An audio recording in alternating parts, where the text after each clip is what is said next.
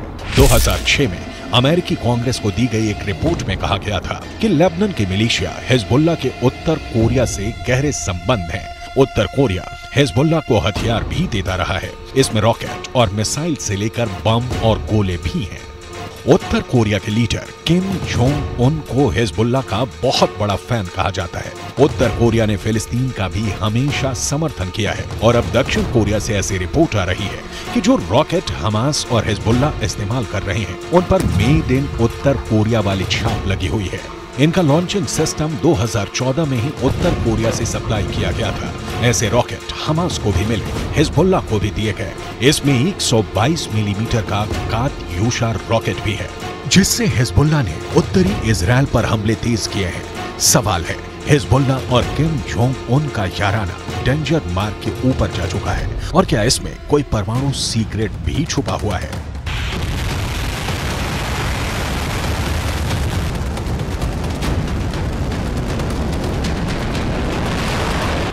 फिलहाल इजराइल पर anti tank हमलों ने हिजबुल्लाह के इरादों को खतरनाक रूप दे दिया है। इजराइल हिजबुल्लाह के हथियारों को लेकर डरा हुआ है क्योंकि उसने अब तक जो एक्शन दिखाया है उसमें इजराइल की कई बड़ी पोस्ट के चीथड़े उड़ चुके हैं।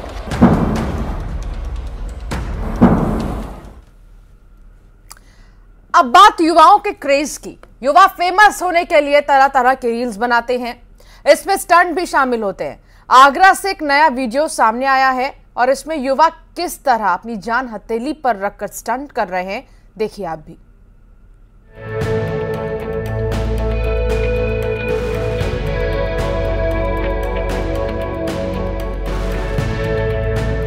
यार तुम्हारा फोकस नहीं है, कैसे डिक्टेटर हो तुम? फोकस तो आप पे ही है। अबे रहना। युवाओं पर रील्स का ऐसा भूत सवार है कि वो अपनी जान को जोखिम में डालने से भी पीछे नहीं हट रहे हैं। सोशल मीडिया पर फेमस होने के लिए जानलेवा स्टंट को अंजाम दिया जा रहा है। ये नया वीडियो आगरा लखनऊ एक्सप्रेसवे से सामने आया है, जहां आगरा की युवा स्टंट बाजी करते हुए दिखाई दे रही है। एक्सप्रेसवे पर ये 7 से 8 युवक स्कॉर्पियो सहित दूसरी गाड़ियां लेकर आए और दिन दहाड़े सड़क को जाम कर दिया, जिसके बाद सभी अपनी गाड़ियों से बाहर उतरे और रील्स बनाने लगे। इतना ही नहीं, एक स्कॉर्पियो गाड़ी है जिसमें यूपी पुलिस का लोगो बना हुआ है। कुछ गाड़ियों में तो ब्लैक फिल्म भी चढ़ी हुई है। इतना ही नहीं, ये युवा गाड़ियों की खिड़की से बाहर निकलकर जानलेवा स्टंट भी कर रहे हैं। इन युवाओं ने अपने अलग अलग इंस्टाग्राम अकाउंट से ये वीडियो वायरल किए हैं। सोशल मीडिया पर वीडियो तैरा तो पुलिस के पास भी पहुंच गया।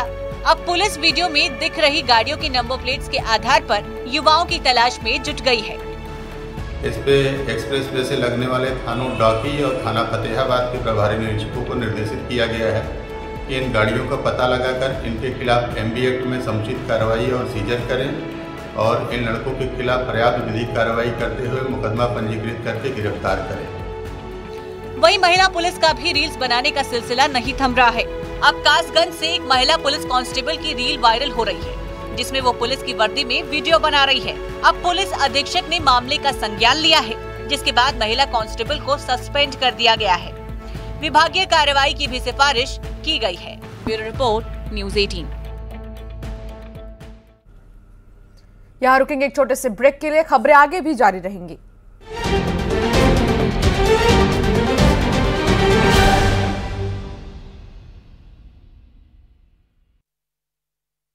पैसा कमाने के लिए राजनीति नहीं की,